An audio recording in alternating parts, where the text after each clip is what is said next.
Hey everybody, Dirili here. Thank you so much for joining me for another episode of Code Realize, Guardian of Rebirth. And we are still on Lupin's path here. We were in the middle of rescuing the queen when we ran into our dear, beloved brother Finis. So now we gotta deal with him. Let's see what happens. You can just sit back, relax, and let me read you a story. Finis, why are you... Oh, didn't Van Helsing tell you that I'm immortal? But you were killed. Perhaps you just didn't believe him. But unfortunately, the proof is standing before you. I don't die, sister. Finis smiles like an angel. Finis, you're the one behind this revolt, as I had suspected. What is it you plan to accomplish? Victoria, I don't recall giving you permission to speak.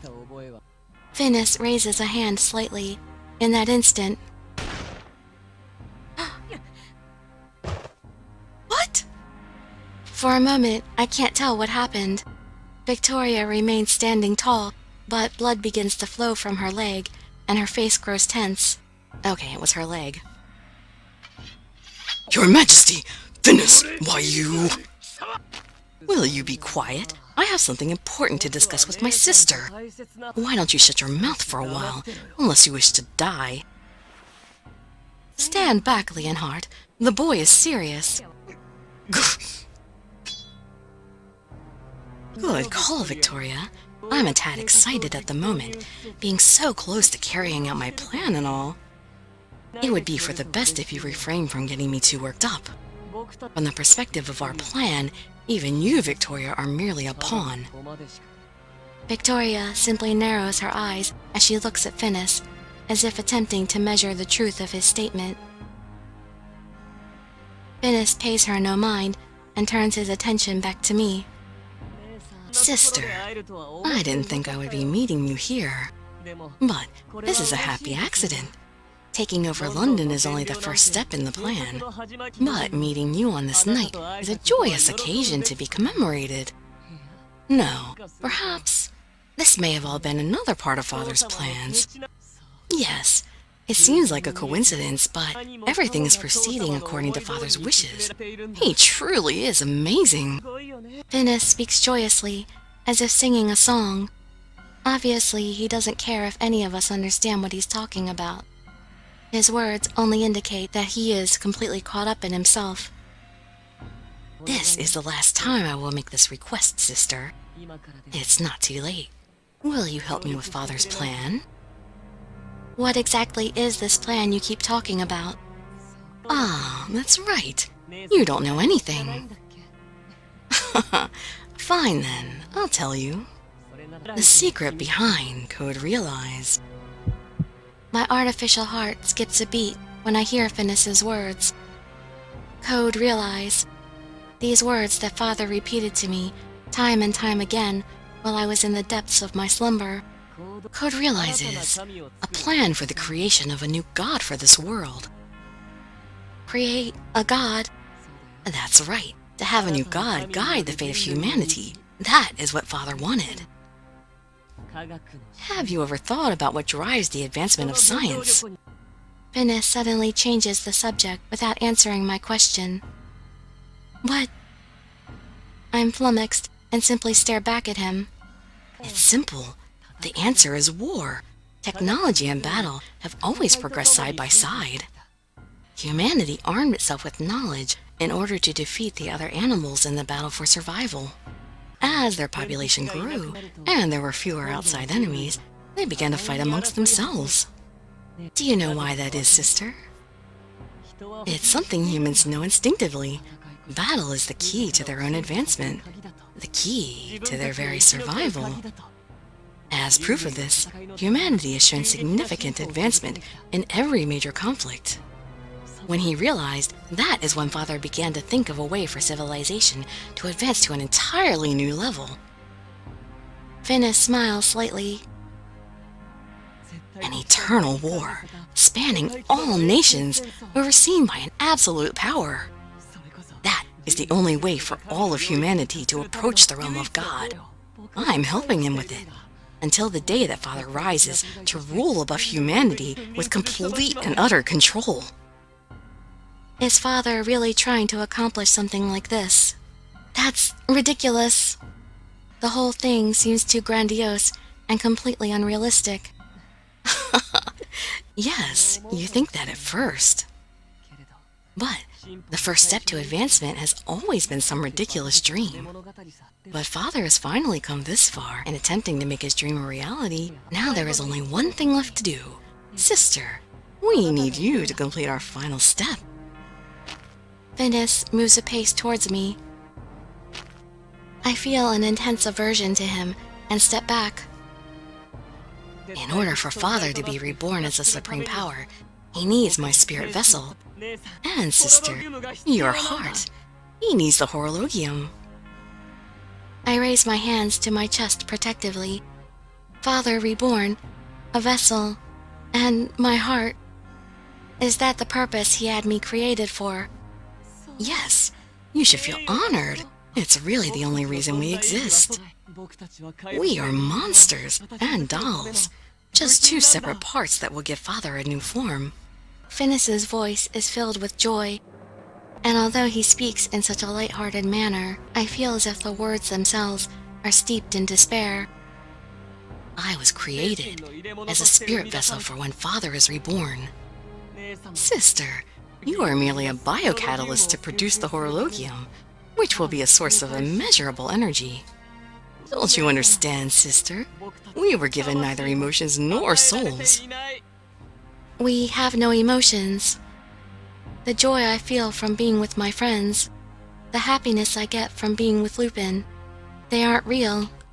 I don't want to admit it. I don't want to listen. You can't let him tell you didn't feel the things that you felt. But Finis's words reach inside me and slowly chip away at my heart. But the creation of a soul, that is still a task that remains within the realm of God. We are merely experimental tools.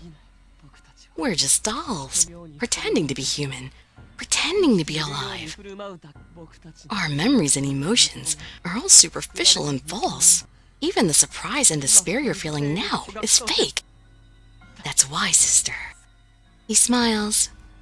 His smile welcomes me, the only other person in the world born under the same circumstances as him. Let us make Father's dream and humanity's perfection a reality together. It is what we were created for. We will be loved. We will achieve happiness. When we have fulfilled our duty of creating a new God. What are you talking about? Have you gone mad? I'm sure all of this sounds absolutely insane from an outsider's perspective. Leonhardt, one hand on the hilt of his sword, sounds overwhelmed as he shouts. It's the world that's gone mad. That is why we're trying to rebuild it with our own hands. You understand, don't you, sister? The only way for us to overcome this despair and emptiness is to fulfill our duty. I understand. I know that Finis is speaking the truth. I remember what Father had said to me as I slept. When you awaken, humanity will have to take its first steps down a blessed path that ultimately leads to the truth. You will lead the people from God's cradle to the expansive world of knowledge. Cardia, it all begins with you. I love you so much, my dear daughter. His hand touches my hair. His hands, big, strong hands. His touch is so comforting. But because I love you, I must keep love from you. You will be alone forever. You must never know love. You must live in isolation. The more you learn of love, the more you will be made to suffer. Because you are a monster. That's right. I am a monster. That is an undeniable truth. I'm no human. I can never love anyone. Elaine died because I forgot this. The things that happened in the dark. Being chased through the forest. Everyone knows it. I really am a monster. An ugly, poisonous monster created only for Father's dreams. Words fill my mind. I knew everything. Father had told it all to me while I slept. I knew everything, but I simply didn't want to remember. That's why I pushed it all away, into the depths of my mind. Loved by no one, needed by no one. If my existence holds no meaning, then why am I here? Now, come with me, sister. But I failed to see all that. I feel like the very concept of me is about to shatter into pieces. Before I realize it, I extend my hand out to Finis. Stop! I snap back to reality at Victoria's harsh bark. Well, it certainly seems like your conversation is beyond the scope of our understanding. I can say this much. Finis, you're insane. And you too, if you take his hand. You'll never be able to come back, will you? Oh. A scratchy voice escapes from deep in my throat. In a daze, I look at Finis, who still stands with his hand out. This isn't right. This isn't the hand that should be reaching towards me. This isn't right. Sister! This is not the hand that swept me away to the light-filled world outside. This is not the hand that I yearn to touch and hold if my poison ever disappears. This isn't it. I throw aside my internal debate over whether or not I am a monster or an artificial life. Now I must... What do I have to do? Alright, we can get one of the short endings here if we attempt to resist, so I'll do that right now. But that does nothing about the situation we're in. Surrounded as we are by soldiers, whatever choice I make won't matter at all. Leonhardt, we may not be able to put up much of a fight, but there's still a chance we might win. I want to give it a try. Will you help me? I whisper to Leonhardt so that only he can hear me. Fine. Even if I fall here, I must do all I can to save Her Majesty at least. It's a reckless, desperate act. I know that all too well. But if we don't do anything, Finis will get his way. I can't let him get away with it. I'll give you a signal. I'll attack them with everything I've got, and you break free of the soldiers surrounding us. Got it! As soon as he responds, I begin to dash away. I stop thinking about what might happen and stay low as I charge into the nearest soldier. I leapt into him, knocking him down, then I take off both my gloves and throw them aside. I'm going to burn and melt everything I touch now. I'm sorry.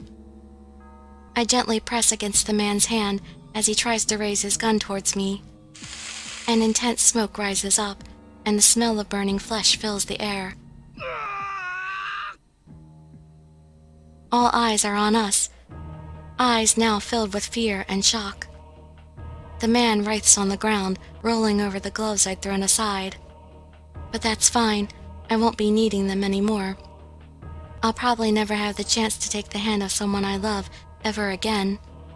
I shift my position, ready to attack the cowering soldier. Suddenly, I feel a sharp pain in my back. As I try to turn around, my body instantly feels heavy, and I drop where I'm standing. That was just a tranquilizer dart, so you don't have to be scared. I won't have you killed for a little while yet. Well, killed isn't the right word to use. Not really. Since neither of us were alive to begin with. His voice grows fainter as darkness rises up to swallow me. And I can't help but notice how sad he sounds. So I guess Finis isn't completely emotionless after all. It does seem like he has some sadness about the knowledge of his own fate. Alright, well let us go back and take the other option. Stall for time. Lupin, His name escapes my lips of its own accord. I'm a monster, just a part of some greater machine, not even alive. I don't know what right I have to face him at all. But the only thing I want right now is to see him again. That feeling is surging from the bottom of my heart. I'm going to buy us some time. I make up my mind and try my best to piece together my shredded heart. If I can stall Finis, Lupin will arrive, and I know that he will save Victoria and Leonhardt. Finis, tell me about it again. You're saying so much that I don't understand. I need you to tell me this plan in more detail, or I won't know where to begin helping you. So, you'll cooperate? It makes me so glad to hear that. But don't worry. All you need to do is sleep. We'll begin transforming your horologium into the fabled Philosopher's Stone. Once that's complete, we'll extract the Philosopher's Stone. That will conclude your duty. Conclude my duty? What does that mean? What should I do after that? There's nothing for you after that. Everything you do is powered by the horologium. When the horologium is removed from your body, all that's left for you is death, isn't it? I'll die. I'm honestly curious to learn the answer, forgetting that I was simply asking this to stall for time. Ah, sorry. I suppose death isn't the right word to use. Not really. Finis, aren't you just a tool to be used in Father's birth like me? That's right. What will happen to you? In my case... He suddenly closes his mouth, as if feeling something amiss. You were so shocked before, and yet you suddenly become so talkative. What are you thinking? Could you be trying to get me to waste time by talking? He looks at me suspiciously. That being the case, we should get going. Of course I'll have to have Victoria and the man killed here. I can't distract him any longer. Right as I think this, everything suddenly becomes pitch black. The light from the moon that had been shining down on us is snuffed out, and a deep darkness settles in. I look up at the sky and stare in shock. I was so engrossed in my conversation with Finis that I hadn't noticed. Above us is a moving shadow, blocking the light of the moon. An airship. Hey, that airship has its cannons pointed right at us. A cannonball fired in our direction barely misses the soldiers and buries itself in the ground. The subsequent explosion makes my skin tingle. That's not a friendly airship. It's firing again. Everyone spread out. The small airship, glinting in the night, turns and fires a series of cannon shots. Each of the shots plows into the ground, sending up massive divots in the courtyard. But there are no direct hits, and no one is hurt by them. Could this be... Stay back, Your Majesty. It's dangerous here. Wait, Leonhardt, that airship, it might be... I stop the two as they back away and look at the airship that has begun approaching us. There is someone standing at the prow of the airship.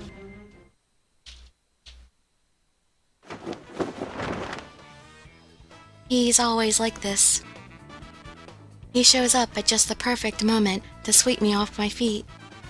Lupin. In this moment, everything that Finis just told me is completely forgotten. Lupin looks at me when I call out to him, and he smiles, bowing his head respectfully. My precious lady, I will always appear when you're in danger. If you, oh precious gem, are faced with countless dangers, I will be there to steal you away over and over. For your heart belongs to me alone. I feel Lupin's gaze on my cheek as he stands on the airship's deck. Feel his gaze on your cheek? Okay. All right, Finis. You just stand right there with your mouth agape like a fool. And you can watch as the lady there and the others are snatched away right before your eyes. You dare refer to me and to the Queen as merely the others? This is no time for hurt feelings. Look, he's coming, Leonhard. Capture my sister. You can kill the rest. The soldiers once again tried to point their guns at us. But the impact of a cannonball right in front of them kicks up a cloud of dust, blocking their view. Cardia, you know what to do, right? Wait for the right moment and jump in. Right. Leonhard, Victoria. I will take care of Her Majesty. The airship turns and comes gliding towards us. 2 long rope ladders dangle from the sides of the ship as it flies past the fallen soldiers. Leonhard grabs one ladder with one arm, holding the Queen tightly to him in the other. Seeing this, I start to run towards the second ladder. I push off from the ground with all my might and jump up to catch the rope. Then, in the blink of an eye, the airship ascends into the air. Sister! I hear his voice from below. I look down, and my eyes meet Finis's as his face twists. Why? Why won't you help Grandfather's wish? He gave you everything he kept from me. You and I are both monsters. We have no place in this world. Nobody will love us. I stare at him for a long time as he gets smaller and smaller. The truth that he revealed to me is almost too heavy for me to bear. The heartache that this truth has caused won't be going away anytime soon. The airship continues climbing into the sky. For now, there are no other airships pursuing us. It would seem that we can relax for the time being. I'm glad you're safe. Yes, you too. After leaving us at the palace, he had stolen a parked airship to use for our escape. Then, he used that ship to save us. And I'm glad you guys are safe too, by the way. This is the second time you have treated Her Majesty as an afterthought. Leonhard, stop getting so upset over such trifling things. I've heard that a short temper takes years off your life. Yes, Your Highness. You have my thanks for the advice. Victoria looks over at me, then at Lupin, who is steering the airship. And now, I forgot to ask when you were saving us. But what exactly was the reason that you came to rescue me? And what do you want? It's not going to be much. I just need you to defeat the rebels. No big deal. Lupin explains our situation to Victoria, about how Isaac hid something secret beneath St. Paul's Cathedral, how we went to search for it. But St. Paul's is currently being used as the home base for the rebels. That's why we need Victoria to gather her forces as soon as possible and fight to take London back. We would investigate the secret hidden under the cathedral as the battle unfolds. I am worried that she might think we're taking advantage of her. But after hearing us out, Victoria gives us a slight nod. Fine. Your Majesty, true, they did rescue us, but these are vulgar thieves. There's no telling what they're up to. One's standing and occupation have no bearing on one's ability to come up with an effective plan. I mean, there is no reason to reject it. We need to crush the rebel forces either way. We can run and plan a comeback out in the countryside, but all of Britain's most advanced technology is here in London. If London is taken from us, it signifies the fall of Britain as a nation. All right, so Lupin's crew and the British government are going to team up to make this happen. Lupin grins, then begins discussing the situation in greater detail with them, while I look down upon London. What could lie beneath the city? What is the answer to it all? Now that things have finally slowed down, the words Finis said that I had shoved into a corner of my mind come floating back. Code realize. I mutter them to myself, finding the sound of them somewhat nostalgic.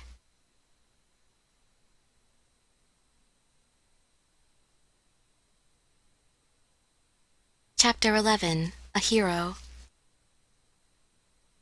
In the early afternoon light, an elderly woman in a wheelchair is trimming the branches of the tree in her garden. Oh, are like people, is Omnibus and the Apostles going to get involved in this? That would be really cool. She cuts the ones that have grown too long to keep with the tree's overall shape. Doing so allows the nutrients to spread throughout the tree evenly, leading to healthy growth. Cutting one branch can increase the yield of 10 more. This is a fact that applies to a number of different situations. Omnibus, I have returned. Oh, good work. What was everything? The government was caught off guard. London has been plunged into war. It's only a matter of time before they are doomed. I see. And what of the Queen? It seems that she has escaped safely. So we've managed to avoid the worst-case scenario. Was that Saint Germain's work? No, it was one of the assorted people gathered by Saint Germain, Arsène Lupin, and Isaac's cursed children. One of them rescued the Queen. Her name was Cardia, wasn't it? I see, so it was her. The freshly trimmed trees sway in the wind, making a slight rustling sound. After a few seconds of silence, Omnibus slowly opens her mouth to speak. It seems that the time has come for us to step out on the stage of history. Gather all the apostles. Give Saint Germain command. All of the apostles. Omnibus nods slowly. If Isaac's plan is what my sources have told me it is, humanity has headed down a severely mistaken path. Isaac is attempting to set foot in a sacred realm open only to God. He is about to repeat the same mistake I made in the distant past. Omnibus. Omnibus smiles at Guinevere's inquisitive voice. This is likely to be the greatest crisis in the history of mankind. A slight breeze blows through the area, stirring the air around them. This happens every day. But this time, it feels like a sinister wind that foretells the events to come.